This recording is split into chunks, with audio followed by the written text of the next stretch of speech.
ఈ ఆంధ్ర రాష్ట్రంలో తిరుపతి కార్పొరేషన్లో 49 డివిజన్లు ఉంటే 48 వైఎస్ఆర్ కాంగ్రెస్ పార్టీ ఉండినప్పుడు ఒకే ఒక తెలుగుదేశం పార్టీ ఉంటే ఆ ఉప వైస్ చైర్మన్ పదవి కోసం డిప్యూటీ మేయర్ పదవి కోసం నువ్వు చేసిన హంగామా, నువ్వు చేసిన హడావుడి, నువ్వు చేసిన ప్రజాస్వామ్య క్యూని ఈ ఆంధ్ర రాష్ట్ర ప్రజలు ఎలా మర్చిపోతారని చెప్పి అడుగుతున్నాం.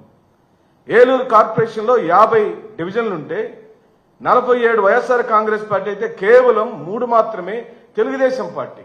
నెల్లూరు కార్పొరేషన్లో 54 డివిజన్లుంటే 54కి 54 వైఎస్ఆర్సీపీఏ గెలిచింది. స్వయాన అక్కడ మంత్రులు ఇద్దరు కూడా, నారాయణ గారు, రామనారాయణ రెడ్డి గారు ఇద్దరూ డైరెక్ట్గా ఎన్నికల మ్యానిపులేషన్ కోసం స్వయాన వాళ్ళు డిప్యూటీ మేయర్ పదవుల కోసం ఈ విధంగా దిగజారుడు రాజకీయాలు మరెక్కడ మనం చూసుంటాం. హిందూపూర్లో స్వయాన బాలకృష్ణ గారి ఆధ్వర్యంలో 38 కౌన్సిలర్లు ఉంటే 29 కౌన్సిలర్లు వైఎస్ఆర్సీపీ, కేవలం 6 మాత్రమే తెలుగుదేశం, 3 బీజేపీ మరియు 1 కాంగ్రెస్ పార్టీకి సంబంధించిన డివిజన్. పాలకొండ నగర పంచాయతీలో 20 డివిజన్లుంటే 17 వైఎస్ఆర్సీపీ, 3 మాత్రమే తెలుగుదేశం. తుని మున్సిపాలిటీ ఇప్పటికే నేను చెప్పాను, పిడుగురాళ్లు చెప్పాను. నూజివీడులో 32 ఉంటే 25 వైఎస్ఆర్సీపీ. బుచ్చిరెడ్డిపాలెం మున్సిపాలిటీలో 20 కౌన్సిలర్లు ఉంటే 18 కౌన్సిలర్లు వైఎస్ఆర్సీపీ. నందిగా మున్సిపాలిటీలో 20 ఉంటే 13 వైఎస్ఆర్సీపీ.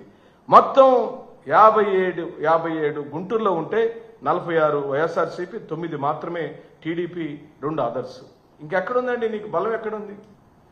పోనీ ఇది నేనేమన్నా వైఎస్ఆర్ కాంగ్రెస్ పార్టీ ప్రజాప్రతినిధులు లేకపోతే అధికార ప్రతినిధులు స్వయం కల్పితంతో తాత్కాలికంగా మేము తయారు చేసుకొచ్చుకున్న చాట కాదు కదా.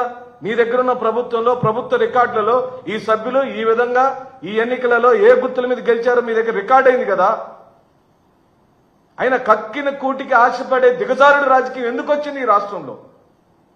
పక్క పార్టీ సభ్యులను తీసుకొని గెలవాల్సిన దుస్థితిలోకి ఎందుకు ఈ కూటమి ప్రభుత్వం వచ్చిందో మీరే సమాధానం చెప్పండి. మీది పూర్తిగా వైఫల్యం చెందిన పొలిటికల్ ఆర్గనైజేషన్గా మారింది.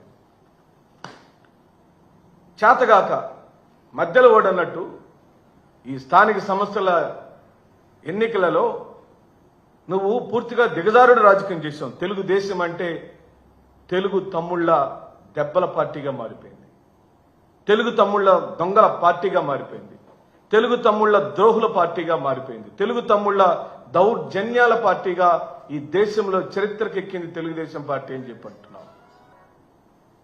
తెలుగుదేశం పార్టీ పునాదులు, తెలుగుదేశం పార్టీ యొక్క భావాజలం ఎన్టీఆర్